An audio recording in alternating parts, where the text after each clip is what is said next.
right, folks, today is Thursday, March 7th, 2019. Coming up on Roland Martin Unfiltered, R. Kelly still sitting his ass in jail, but his living girlfriends, they talked to Gayle King of CBS News. We'll play you a portion of that interview. Rare justice. The former cop who killed a black man, Cory Jones, in Florida, convicted of manslaughter and attempted murder. We'll talk to the attorney for the family of Cory Jones, Ben Crump, live. Congressman Elijah Cummings' Oversight Committee investigates voter suppression in Georgia.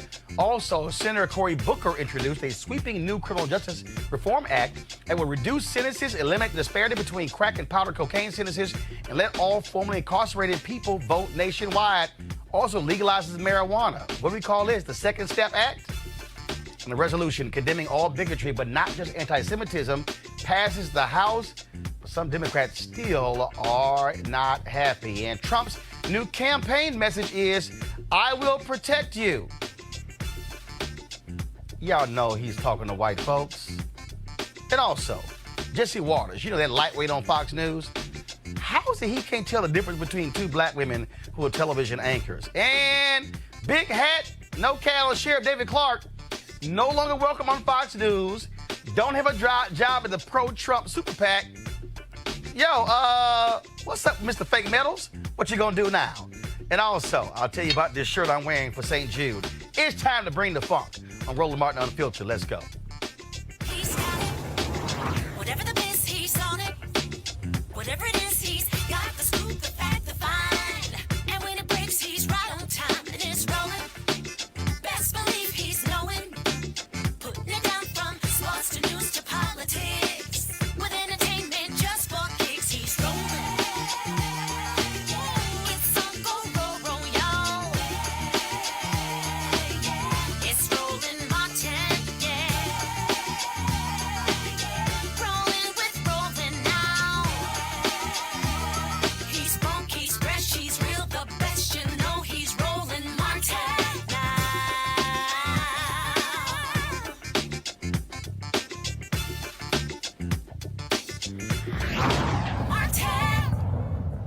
All right, folks, R. Kelly is still in jail in Chicago. He has not yet paid off the remaining child support he owes, about $100,000. This morning, Gayle King of CBS News aired her interview with two of the women.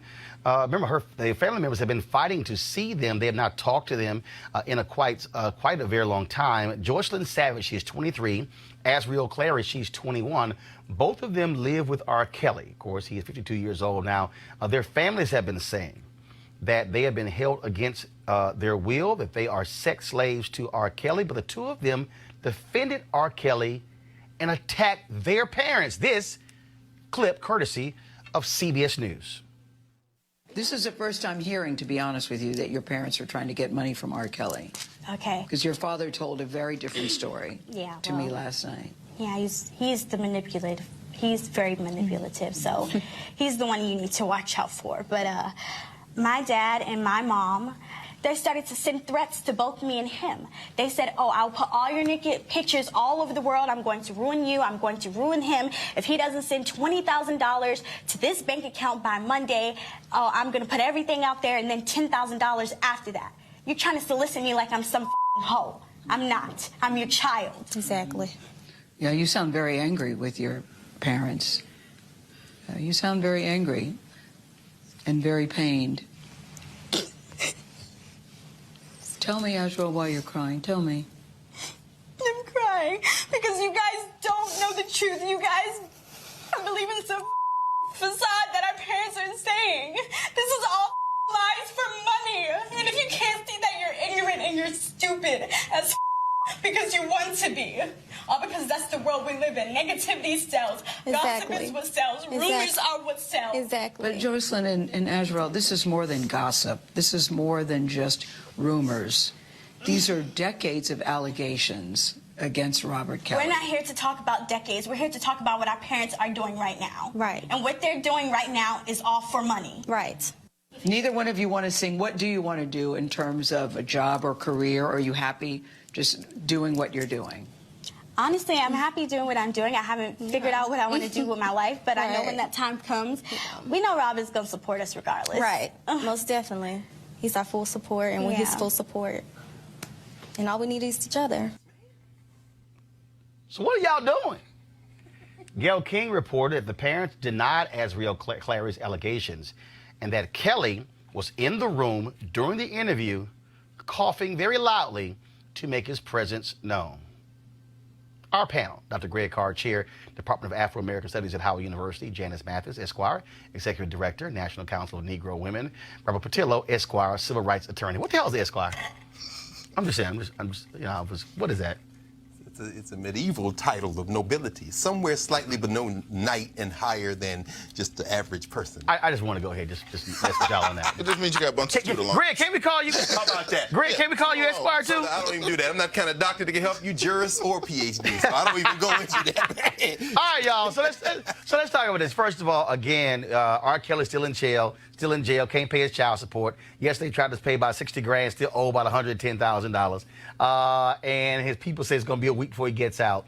But this story also is interesting. The fact that here you have these two women, and we saw the documentary Surviving R. Kelly, where the parents talked about how painful it's been for them. One of the parents talked about being in court last week and how literally standing right next to his daughter, she would not even look at him.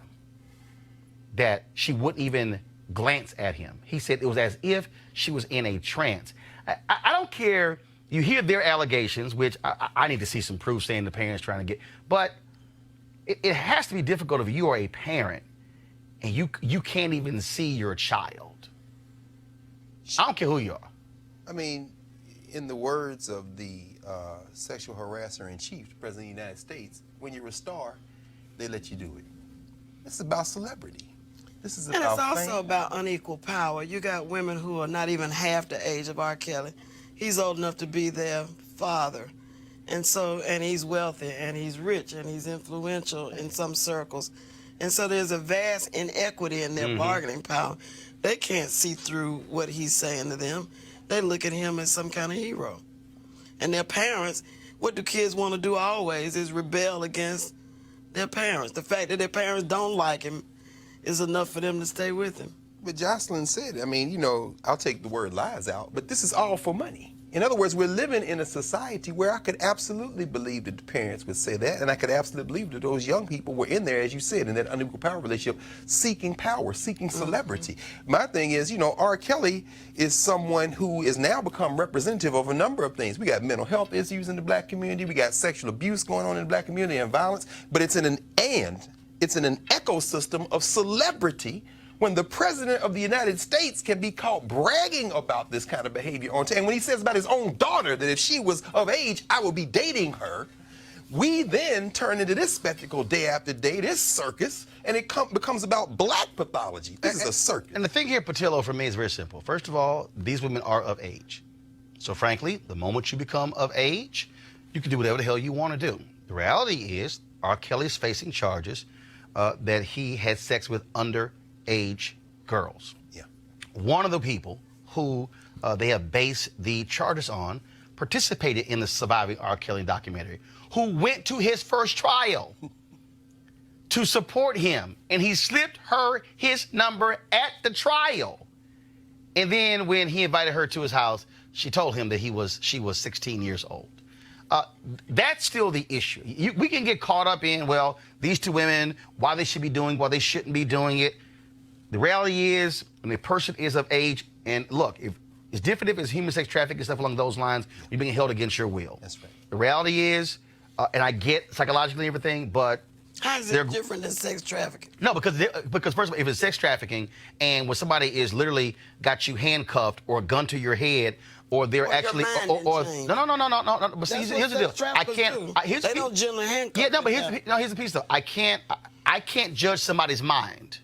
I can't judge that. There are people who can. No, I understand that. But what I'm saying is, if two adults are sitting in a room across from Gayle King, and the people are there, and somebody says, Help me lead this fool. Information to believe that the parents are seeking money. Do you have any information that these girls are saying? No. Here's the deal. I don't have information they're not saying. What I am saying is, what we do know is that he is facing charges that deal with having sex with underage girls. That's really the fundamental issue, and really why they're actually giving an interview. Yeah, absolutely. I think this is probably a very bad idea by their lawyer to allow either the Savage girl or the other young lady or Mr. Kelly to speak to the press. Anytime your client is speaking, he is making things worse for both you on a trial level and for any future defenses which may be available. But from a kind of a macro point of view, when a lot of this stuff was hitting, I was over in Japan, and looking at American news compared to overseas news, you realize why it's hard for us to advance in many political and social issues.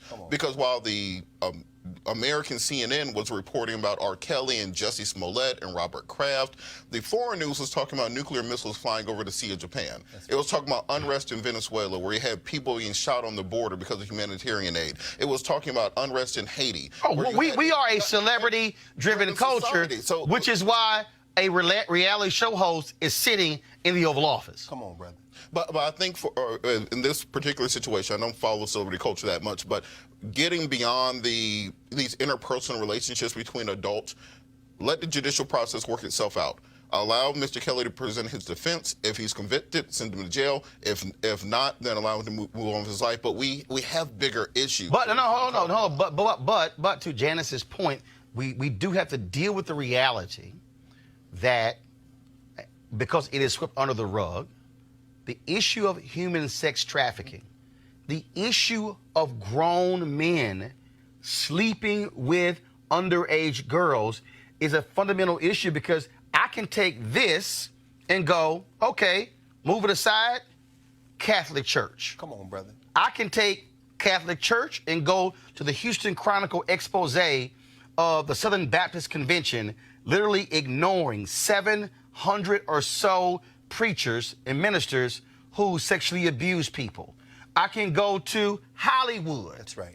You have Bryan Singer, who is losing movies because the allegations of him having sex with underage boys. And so, look, the Daily Beast just reported in open court where billionaire Jeffrey Epstein and attorney Alan Dershowitz were having sex with underage girls. And so we can take R. Kelly away, but we're still dealing with a problem, Janice, in American culture. Absolutely. We have commoditized sexual behavior. That's right. And we have glorified the pursuit of wealth by any means necessary. That's right. And if that's one thing that Mr. Trump represents, is that there's nothing that we won't do for money. That's right. 30 years ago, I spent a semester or two overseas studying, and the one thing I learned is that the world thought then, in the 70s, that Americans would sell their grandmama for enough money. No question. That our values are corrupted to that extent. Right. And it's only gotten worse in the sort of hyper media where you got 24/7 TV and you got to fill it up with something. And when you talk about, again, the issues that rarely get covered, I mean, I doubt very seriously you have these mainstream news shows talk about our next story, and that is the young man who was leaving choir rehearsal. Car breaks down, side of the road. After 2 o'clock in the morning, cop comes up, unmarked van. He ends up dead. That former cop, Palm Beach Gardens police officer, Numan Raja, found guilty today of attempted murder and manslaughter in the death of Cory Jones. As I said, Jones was in he had a disabled car. He was waiting for roadside assistance. Raja rolls up, quick argument, fires, kills Jones. Joining us right now is Ben Crump. He is the family attorney for Cory Jones' family. Ben, describe for us the feeling of Cory Jones' family when they heard the jury say guilty. You know, Roland, it has been over 3 years since they have been fighting for justice. You know, we were on your show, and oftentimes things get swept under the rug. But his family, such a good family, such good character, they were relieved. They thanked God. They left the courtroom, and his entire family, went to the cemetery, and they visited with Cory at the graveyard. It was deep. And then we had a press conference, Roland, and we came after we were at the courthouse with all the media there. And his sister, who is practically 9 months pregnant, she's expected to have the baby now at any moment. She was asked, what is she planning on doing? And she said, having her boy child and telling him about who her Uncle Cory Jones was. And then she broke into song singing Victory Is Mine. And the whole family joined in, and it was a powerful moment because they are a deeply Christian family.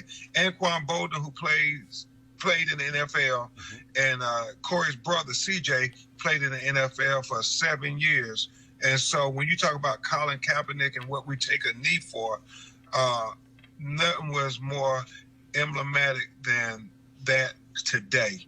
3 years they've been fighting. So thank you, Roland, for being on the story when a lot of people forgot about it, and now everybody is trying to talk about it again. But we got to keep our stories alive because Cory was the best that we had to offer. Well, and that's the point, Ben. I mean, the reality is we can go a number of cases. We could talk about when those black women were raped by the cop in Holtzclaw in Oklahoma City. Frankly, look, mainstream media, they ignored it, didn't cover the trial. We kept covering it every single day. This is also why I keep telling people why they got to help us keep this show, Roland Martin Unfiltered, on the air, because there's no other show in America that daily that is talking about black folks, talking to black people in our issues. And when you talk about this trial here, I mean, it was just undeniable. First of all, we're going to play right now, folks. This is the cops debriefing Numan Raja after he killed Cory Jones. I thought it was a disabled vehicle on the side of the road or an abandoned vehicle. So I saw this vehicle and everything, and I was like, okay, I've got this vehicle on the side of the road, and, you know, I'm going to check out with it, make sure everything's okay. I didn't think there was anybody in there, and as I got close to the vehicle, and the door swung open, and this guy jumps up, and I immediately got out of the van, and he's like, I'm okay, man. And at which point I said, hey, man, police, can I help you? And second I said police, he jumped back, and I clearly remember him drawing and pointing a gun at me. I saw that silver muzzle, and he had, I can swear on this, he had a Laser Max laser and the guide rod in the gun, and I saw that red light of that Laser Max flashing at me, and I immediately just shouted, drop the gun, and sorry. Let's do this. Take a deep breath. I remember pulling the trigger, I think 2 to 3 times. Now, then, of course, Ben Crump, we're about to play this second video. They're going to have you comment. Folks, this is the audio of Cory Jones on the phone with roadside assistance proving everything you just heard was a damn lie. Is there any buildings, landmarks, anything like that I could use to pinpoint your address?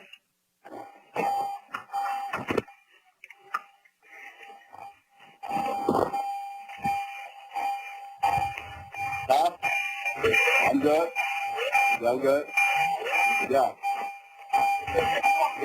Get your fucking hands up. Get your fucking hands up. Oh my gosh. Ben, it wasn't even 10 seconds before Raja pumped those bullets into Cory Jones. Roland, and first before I go on, I know you have one of my sheroes there, Janice Mathis. So I want to show some respect because she's a great lawyer as well. But I want to say this. Can you imagine, now that the truth has come out today and we achieved this historic victory, the first time a police officer has been convicted of killing a black person in the state of Florida in at least 34 years. And so this is not only a victory over police brutality, but it's also a victory over stand your ground, because he had the audacity to say that he was standing his ground. And can you imagine if we did not have that tow truck company recording? He would have got away with murder. this young man with no criminal history was a prince of a man from everybody's description. But it makes me wonder, Roland Martin, how many other black men have been killed in America by police officers and they lied and got away with murder because there was no audio recording or no video recording of it. Right. And absolutely, of course, then, you know, we all thought after Rodney King, video is going to make the difference. But the reality is we have seen numerous cases where we have video. You just had, of course, the Department of Justice refuse to file civil rights charges against the woman who killed Terrence Crutcher. We had the video of him with his hands up, with him walking slowly, and no other cop firing their gun except her. We, of course, know what happened, the story out of Stephon Clark out of Sacramento, where they're still protesting as well. And it's the same thing. And so this is where, and then, you know, the crazy part is you still have police who will defend guys like that, even though now we know he was absolutely lying. Absolutely. And Roland, you know, not only was it a lie, you do know at the end of the recording for your audience that when he called 911 on his cell phone because he left his police vest identifying himself as a police in the car, as well as his police issued service revolver, he shot him with his private gun, and he called on his private cell phone, the 911 call, and tried to cover it up, saying, I got a shots fired. I'm chasing somebody, and he shoots 3 more shots. But the FBI reenactment proved that he had already shot Cory Jones, and Cory Jones was on the ground dying when he made that call to try to conspire to cover up this lie. And it's just one of those situations where today, if the Instagram feed has over 1 million views on it, if you look at Cory Jones' family, I mean, such a good family. And it goes for the notion, Roland Martin, that any of us are targets. Mm-hmm. You know, they like to say, just, they got to be thugs or nefarious. That don't happen to good people.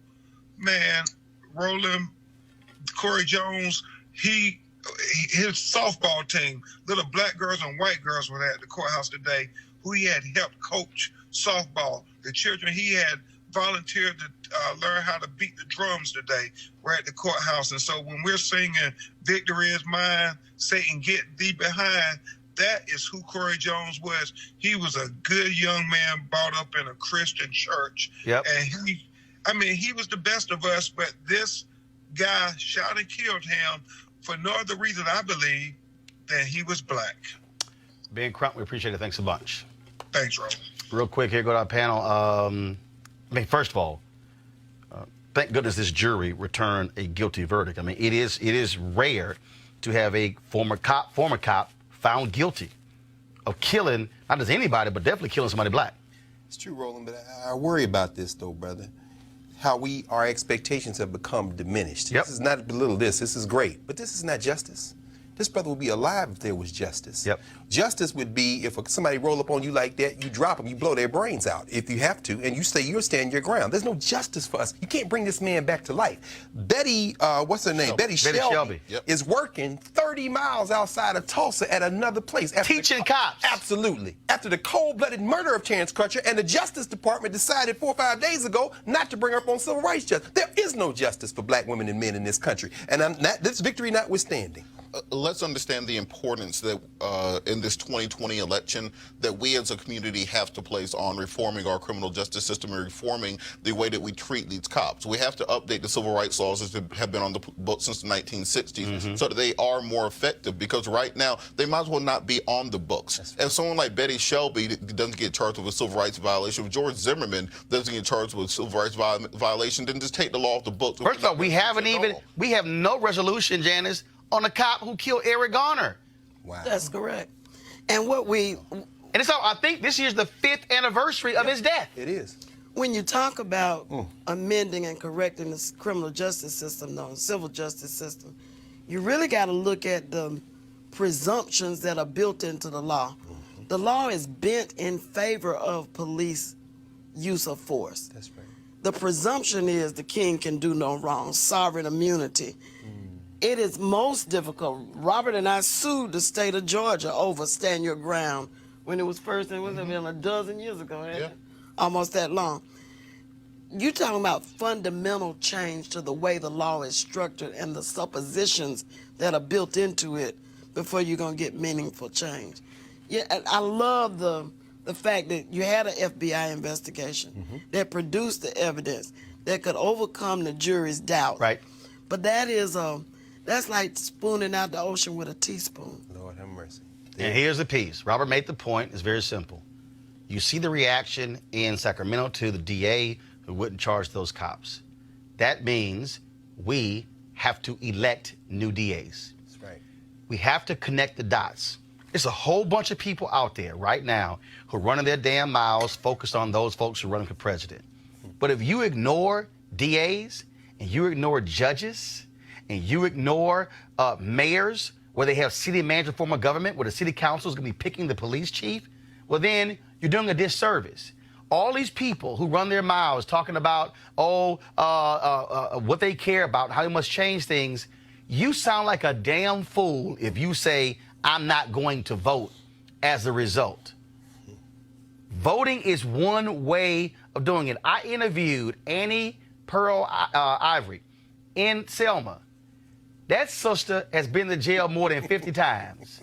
They took beatings. She told me a story of one sister who got beat one sister who they put in a state prison with men. She said, Roland, she never told me what happened to her, but she never returned to the movement. My God. And she did it when it came to the issue of voting.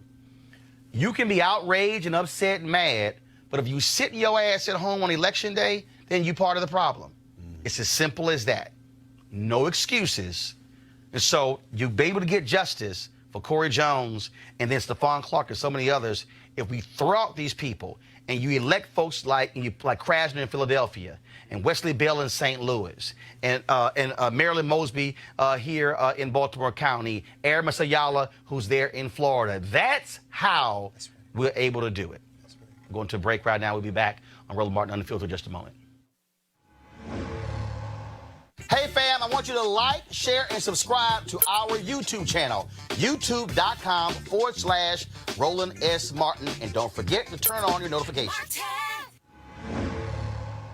All right, folks, of course, we are in March, moving towards the summer season. Many of you, of course, would love to get yourself in shape for a beach season or when it's time for you to travel and have a little fun.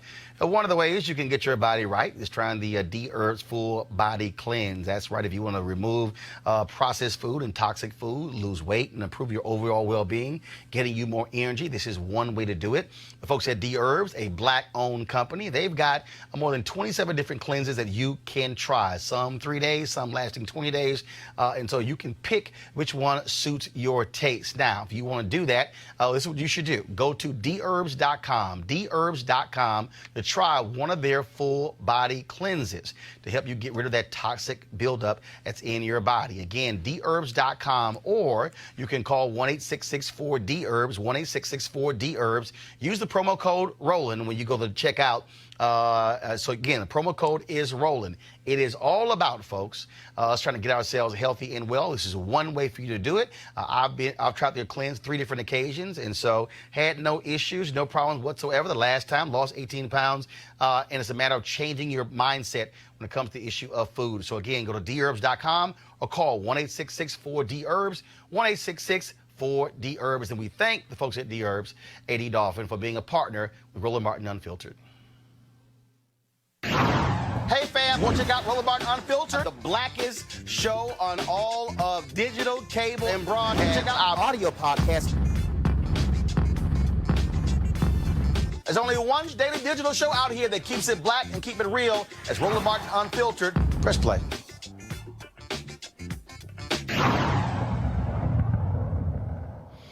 All right, right, folks. So Senator Cory Booker of New Jersey today introduced the Next Step Act to build on the First Step Act. Key provisions: slash mandatory minimum sentences in half for nonviolent drug offenders. Longest mandatory sentences will be 10 years instead of 20 years. Completely eliminate the discrepancy between crack and powder cocaine sentences.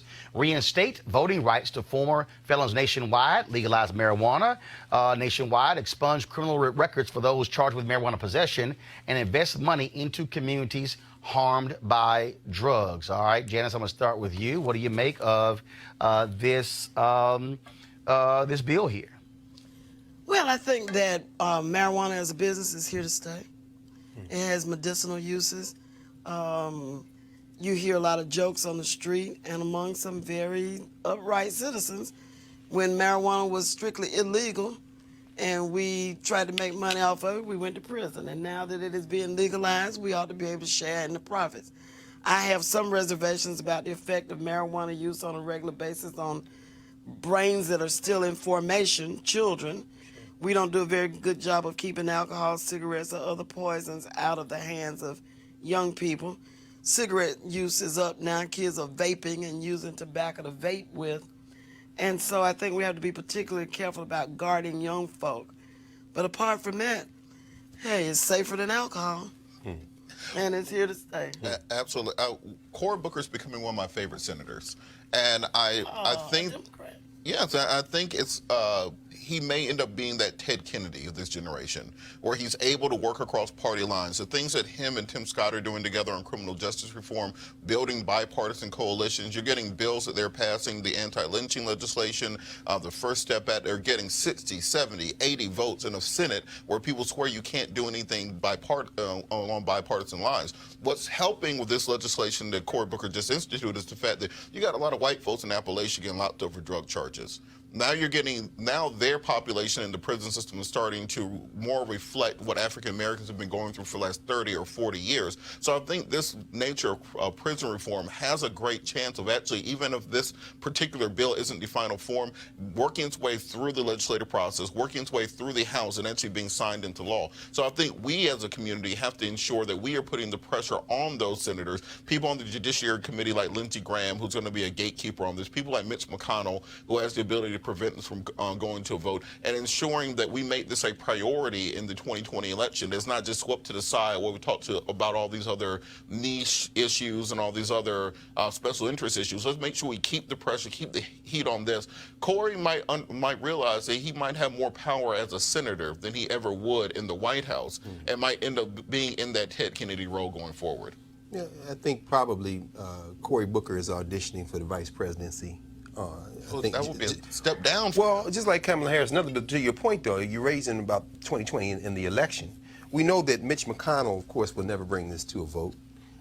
This becomes an exercise in public relations in some ways, sadly, I think, in part because yesterday's Politico headline showed that Mitch McConnell is worried about perhaps replacing as much as 20% of the federal bench in the first 2 years of the Trump presidency. So he's got his agenda. But the reason I say that about Booker is because, and I think you're right, he may emerge as that voice. And if we were smart, he certainly might stay in that senator seat. But like Ted Kennedy, he's got his eye on the White House. And I don't know that he has any hope of winning the presidency, but I think he, Kamala Harris, and several others, in addition to trying to grasp that #1 spot, are really auditioning for the vice presidency. And finally, if they can pull enough votes out in the general election to flip the United States Senate, then this legislation can be advanced, and they'll be in the White House when that bill comes over for a president to sign. But I think you can't, don't doubt that Mitch McConnell will bring this to a vote, because if you look at the demographics in Kentucky right now. We don't care about those people. Well, if you look at the demographics in Kentucky, his own constituents. No, I know. That's logic, though, brother. We're talking about white supremacy. That's two different things. Getting locked up. The reason the First Step Act had more legs under Trump than Obama was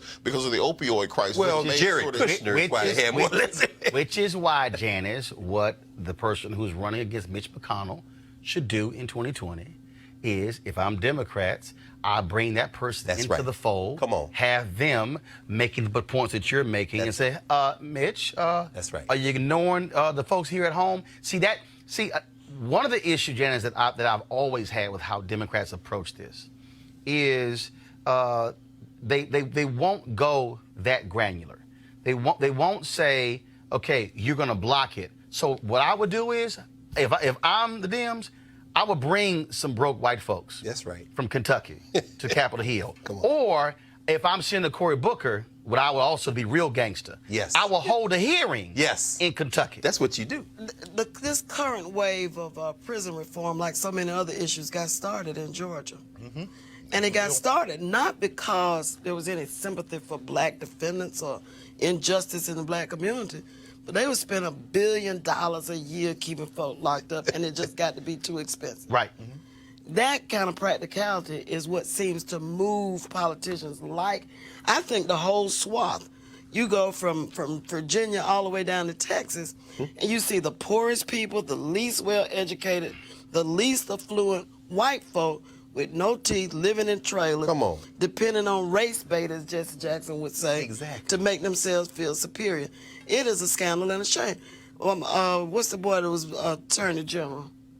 Which day? Jeff Sessions. Sessions. Yeah. Sessions represents some of the poorest people in this country. Sure. Right. Didn't care. But oblivious to it. But again, but this is, to me, how you do it. And I know somebody sitting here watching saying, oh, there we go again, because, you know, if you highlight white folks, stuff get changed. It's called America.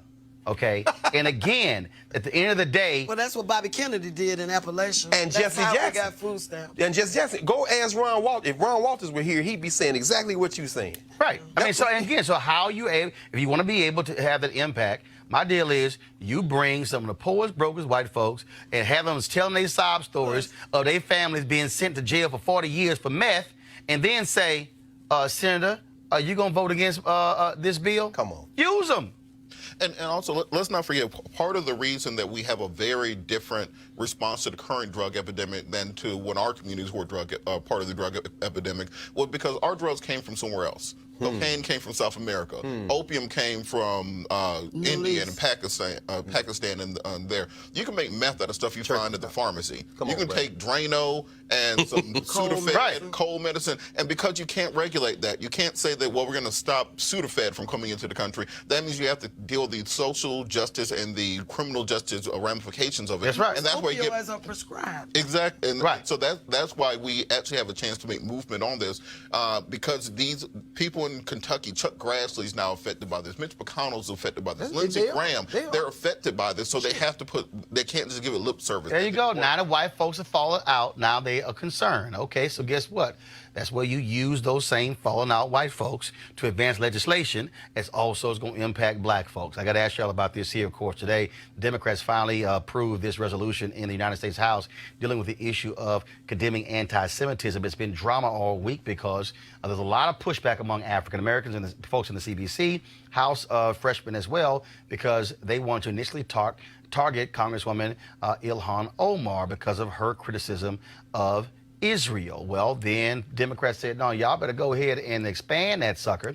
And so let me read for you the resolution. The resolution says, condemning anti-Semitism as hateful expressions of intolerance that are contradictory to the values and aspirations that define the people of the United States, and condemning anti-Muslim discrimination and bigotry against minorities as hateful expressions of intolerance that are contrary to the values and aspirations of the United States. That's one long-ass sentence. Congressman Cedric Richmond, he spoke in favor of this resolution.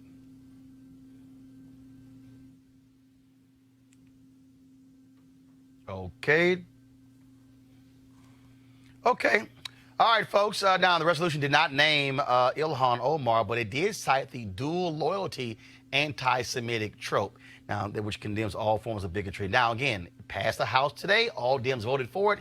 26 Republicans voted against. And, of course, Steve King, the white supremacist, who is still in the House, he voted present. Janice, this thing was drama here because you had Democrats who are Jewish who said it needed to be passed. You had some Democrats who are also Jewish who were saying, I didn't see what she said as being anti-Semitic. We discussed this in depth a couple of days ago, that really what we're dealing with here is that any time there's any criticism of Israel, somebody is slapped down as saying, you're being anti-Semitic, when her point really was, I have to have loyalty to this country and not a foreign country. What do you make of the drama here with Democrats and what they had to deal with to actually get this passed? I think it's time to coin a new phrase. not anti-Semitic, but anti-Palestinian. Right. All of this drama about anti-Semitism, and I'm not saying that anti-Semitism is not real. And it is real. It should not be condemned. But I'm saying the real issue is, when are the Palestinians going to get a homeland? When are we going to stop arming Israel to suppress people who look, frankly, like we do? That has been an abiding. Now we have an embassy in Jerusalem, sponsored by. I was on the Hill the day Netanyahu came to gloat over Barack Obama. We are wrong on the Palestinian question. There is no equity, no justice. You think there's no justice in Alabama? You try justice in Palestine. People are cordoned off, can't get to work, have to have passes in order to move from one place to another. Simple apartheid. And yet, we want to get caught up in debates about who's an anti-Semite. There are many Jewish people who think that our policy on Palestine is wrong. Yes. This is not a Jewish, anti-Jewish issue. No. This is an issue about simple justice. Robert? Well, Janice has been waiting on me to criticize the Democratic Party all day. This is that moment. Because I think we all get sick and tired of the weakness of the Democratic Party. We get sick and tired of... This is an occasion. This is one of those occasions where you have a situation where Ms. Omar, all she said was, AIPAC, the American Israeli Political Action Committee, has too much power over American politics. When Barack Obama leaves office, he sends money to Israel. When Donald Trump gets in office, he sends money to Israel. We have politicians who have more of an allegiance and pledge more to AIPAC, not to Israel, not to the Jewish community, to AIPAC than any other group in America. And we have to at least speak on that, monitor that, and determine why we're sending billions of dollars to Israel every year when they were just charged by the United Nations with committing war crimes for targeting and sniping children at the wall. We have to talk about the fact we're sending Israel billions of dollars while Netanyahu is currently under indictment for bribery and corruption. We have to talk about the tens of billions of dollars we send Israel while they are deporting African Jews from Israel right now. While they have forced sterilization programs against Africans in Israel right now. And the fact you can't talk about that without being labeled an anti-Semite is the reason I think this resolution is weak. When they say this is contrary to American values, this is exactly American values. This is what America was built on, this idea of having apartheid in a nation by treating people differently based on the color of their skin, particularly African people. And that's what Israel is doing right now, being subsidized by American taxpayers. And until we can have an honest conversation about that, that policy is not going to change. That's right. And conservatives are not going to bite you to nothing now. Right. Go ahead. No. And Jazz is not wrong with this when you talk about, what this is and isn't about. Certainly not about anti-Semitism in many ways, because the evangelical Christian right that supports Donald Trump, who has said some of the most virulent, quote-unquote, anti-Jewish, anti-Semitic things, has no problem with funding Israel because it fits their maniacal notion of whatever the second coming is going to be and the rapture. Funding Israel. If they're our bulwark against whatever we're scared of in the Middle East, fund them. But make them sit down and come to the table. Sure. Since we have power over them, we expect the Chinese to have power over them. I agree. We ought to bring them to the table and make them sit down and come up with a plan. Well, and let's just be honest. Your point at least get our money's worth. Your point about the Palestinians, the problem is, if I go into a negotiation, so if I went to a negotiation and if I'm negotiating with the three of y'all and I know that two of you are already aligned, that ain't a fair negotiation. Because I'm sitting here going, well, if it's going to take 2 out of the 3 votes and 2 already aligned, hell, I'm going to have a tough time trying to win that vote. That's right. It's hard for us to actually broker peace in the Middle East when people who support Palestinians believe going in, the deck has already been set. It is against them. And that's part of the deal here. That's right. The reason you had Netanyahu, let's put it on the line. I believe Netanyahu did not like Obama because Netanyahu in his mind was saying he Muslim. Oh, no, he's a racist. That's what he was thinking. Of course. And so all this deal, chilly relationship between Israel and Obama, no. Israelis had no issue with Obama. Yeah. You look at the polls, they had no issue. But it was, oh, how dare you even give them any consideration or level of humanity. Right. Well, to Robert's point, though, he's also a racist. The treatment of the black Jews, the Ethiopian Jews in Israel, is evidence of the deep-seated racism in Israel. One, as Janice said, that all the Jews do not support. I mean, all the Israelis, rather, don't support. But this is something I want to talk about, this domestic. All the Jews in this country don't support that. Right, that's right. But But what I find interesting, look at these women who have come into Congress. This in this freshman class. You got Lauren Underwood out of Illinois. You have Johanna Hayes, Teacher of the Year in Connecticut, They're approaching this in a kind of a different kind of way. And they ain't scared. No, they're not. No, but this is what I'm saying.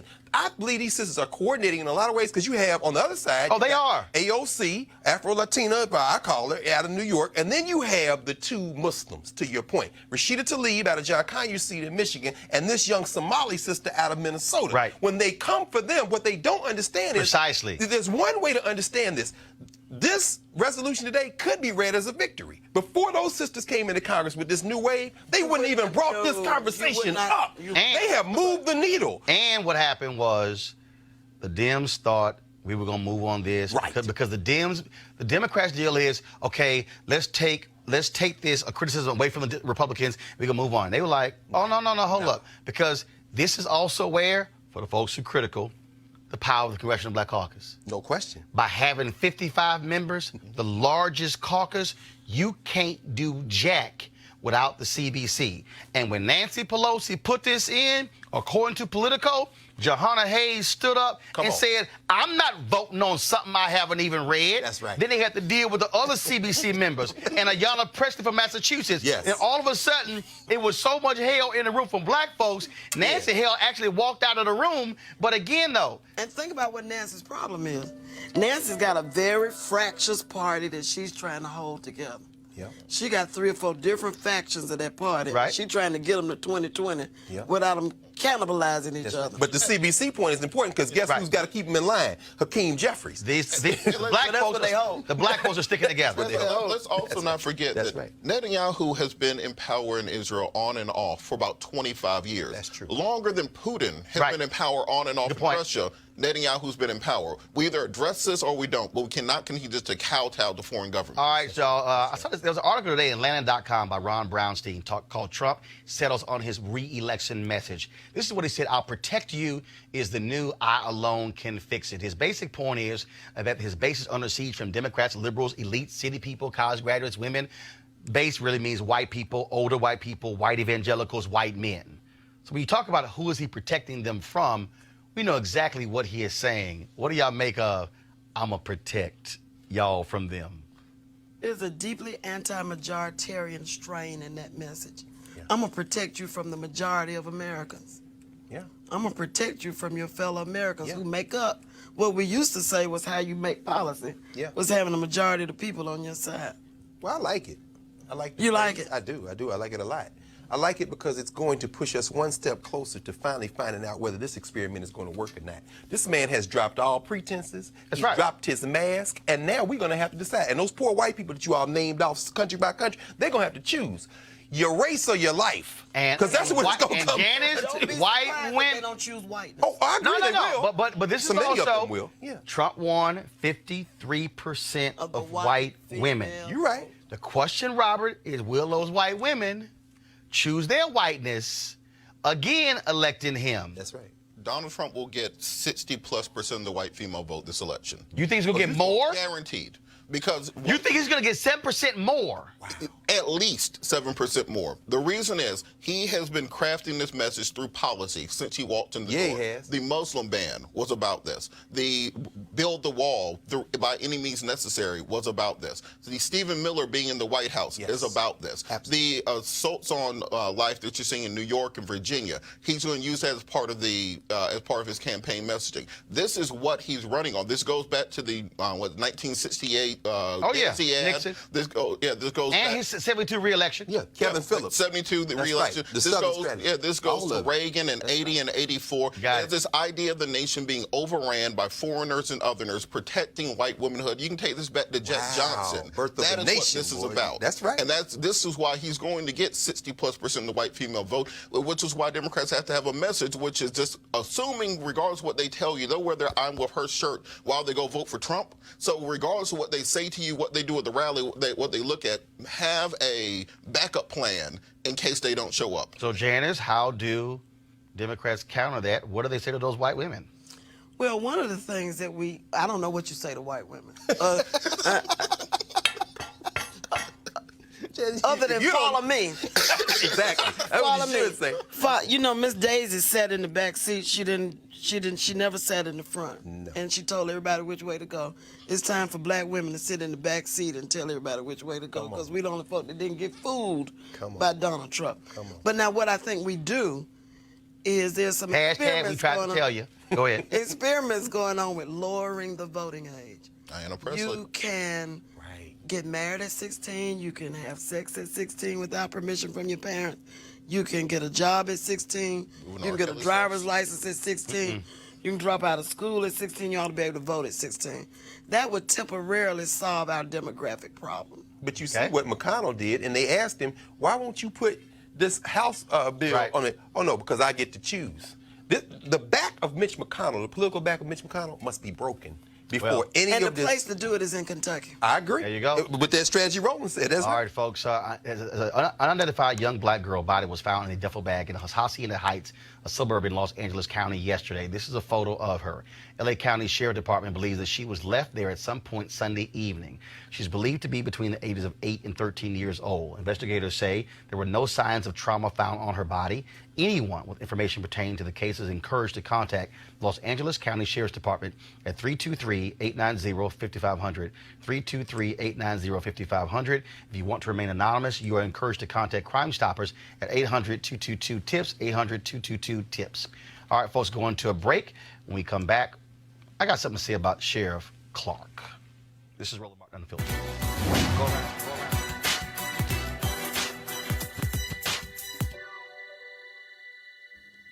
Love is like a virus. It can happen to anybody at any time. Novelist and poet Maya Angelou.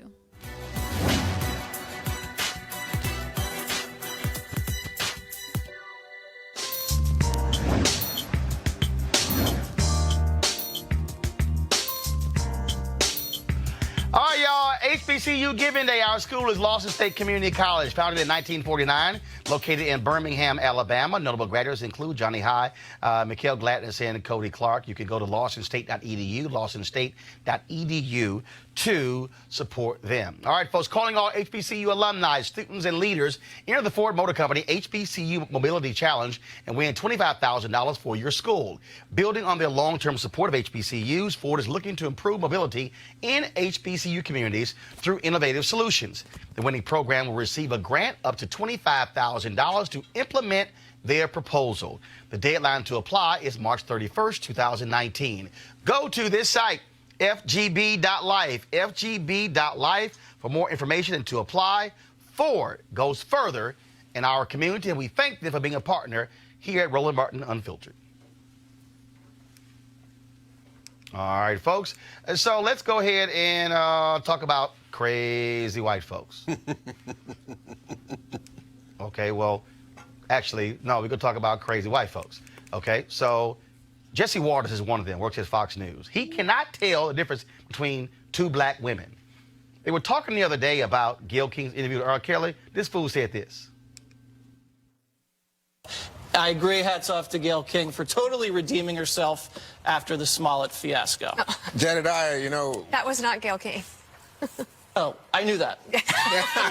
Robin Roberts did the Smollett Robin Roberts. Yeah. Jedediah, one of the things that I think lots of people Sorry for Robin Roberts out there. Go right ahead, Jesse. It's cool. I apologize. It's cool. Go to them. Go to them. What was Wine Williams doing Negro-splaining? It's cool. It's cool. It's cool. Be quiet, Wine. Just sit there and be quiet. Let the man take an L. Well, I think it might be because they put a different blonde woman next to Juan every day. Oh, and he can't tell them apart either. Juan can't tell them apart either. I don't quite understand. I don't understand it. All right, y'all, let me talk about this next story here. Y'all know Sheriff David Clark used to be a sheriff in Milwaukee County, Wisconsin. The one who was so scared he was going to get his ass whooped in re-election that he chose not to run. Then he thought he was going to get appointed to several positions in the Trump administration, and he kept getting blocked because he ignorant.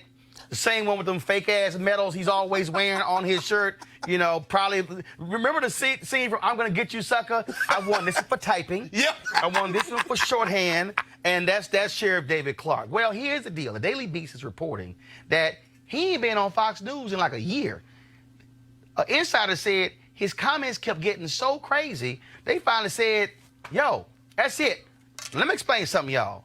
If Fox News say your ass too crazy, for them, your ass is crazy. That's David Clark. But not only that, he ain't even got his other job, okay? He was a commentator with the Trump super PAC, America First Action. Now, I remember I used to get the emails from the publicists saying, hey, Sheriff Clark is available to come on. I ain't got one in a while. I'm going to look up in a second and see when last time I got one. And part of the deal, he was getting paid for that because so he could go on television and tout Trump. Well, hell, if Fox News say your ass can't come on and you don't get on Fox Business, we know MSNBC ain't going to call that fool. CNN might call him. But the reality is he ain't getting booked. Now, also, tried to invite him here, but then he got scared. He didn't want to come. Then the little punk ass blocked me on Twitter. But that's what was expected. But I mean, remember what you did to him that time on TV1? I'm just when saying. he was in the other studio. I'm just saying. Oh, Clark is here. Tell him to come down here. Bring his ass. That was Come on. so. I think that he had enough that day, man. He didn't want that smoke after that. Come on, Sheriff Clark. Come on. You see that picture right here? Your ass all hat, no cattle. That's what it is. See, Robert, he don't really want to debate. See, he like Candace Clark. He ain't really trying to come talk to black people.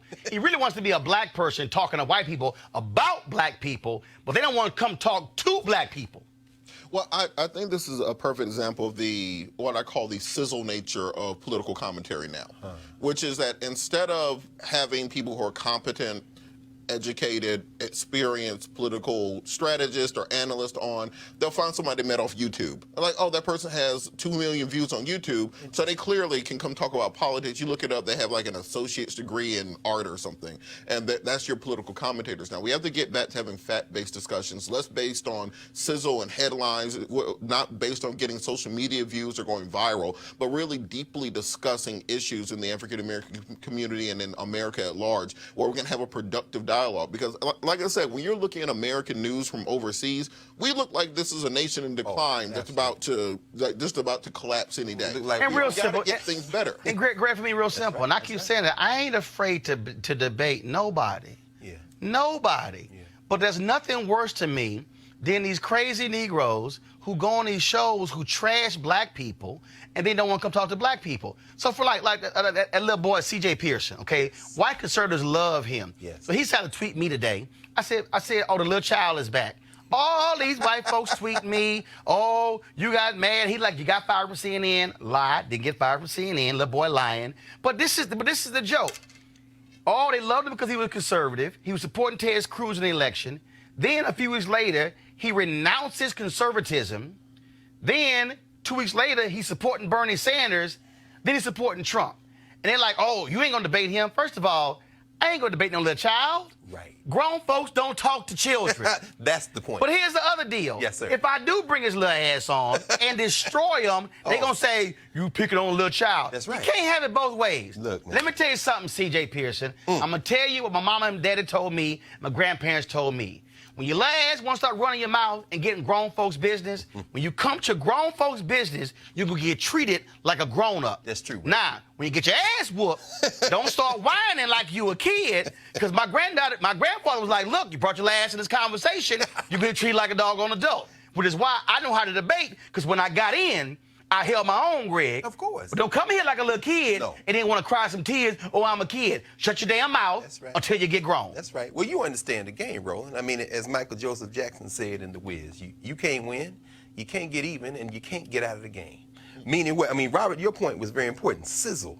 Could it be as simple as Sheriff Clark is no longer has a sizzle, because Diamond and Silk, as you all took them apart last week at CPAC, they can put their coon show. Minstrel show. No question.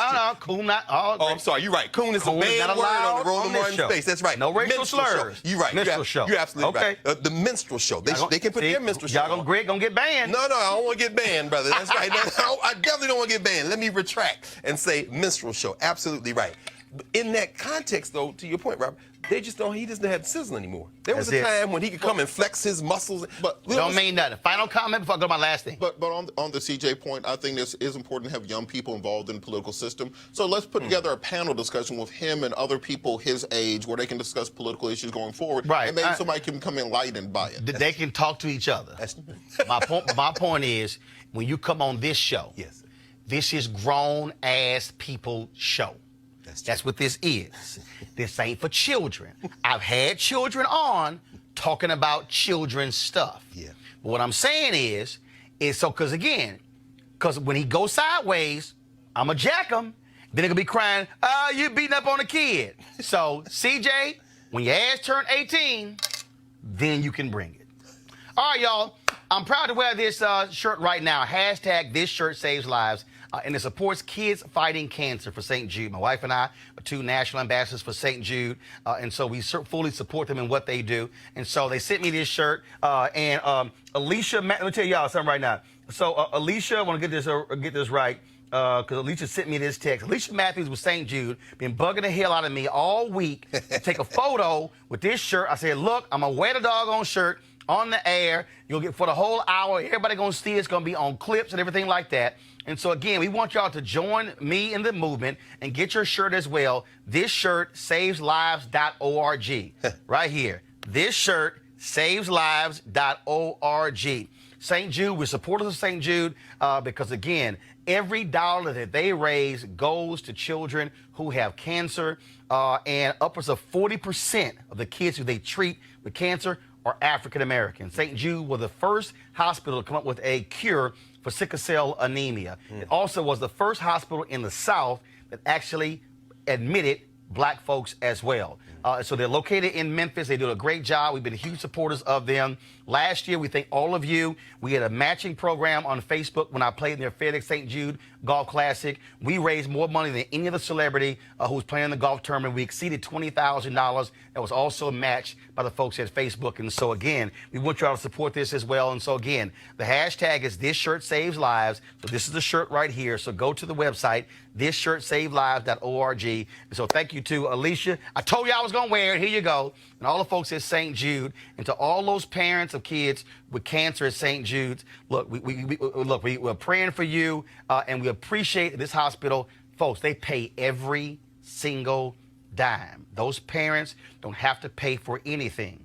That's why St. Jude's raises about $800 million a year, because the parents and those kids pay nothing. It's all about them trying to save the lives of children. All right, folks, I want to thank Janice Mathis, Robert, and Greg Carr for being our panelists today. I want to thank all of you for watching as well. You heard what Ben Crump said at the top of the show, that we covered that Cory Jones case from the beginning, and the other cases as well. Folks, a lot of you are watching on YouTube and Facebook and Periscope, and we certainly appreciate that. We also want you to support this show. We have sponsors, but that's not enough for us to cover what we do.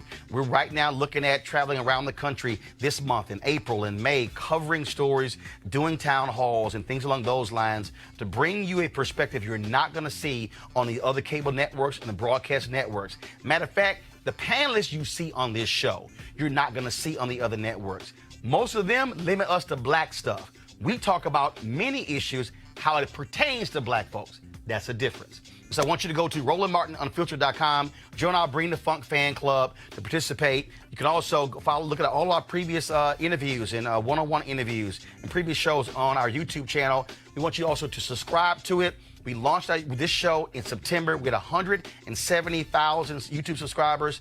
6 months later, folks, we have 280,000. Not that many shows out there that have had that kind of growth in 6 months. And so go to RolandMartinUnfiltered.com or join our Bring the Funk fan club. Every dollar, $5, 10, 50, 100, 500, 1,000. We have one donor who gave us 10,000. This is all about us telling our story unapologetically and us controlling the narrative. I'll see you guys tomorrow. Holla!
You want to support Roland Martin Unfiltered?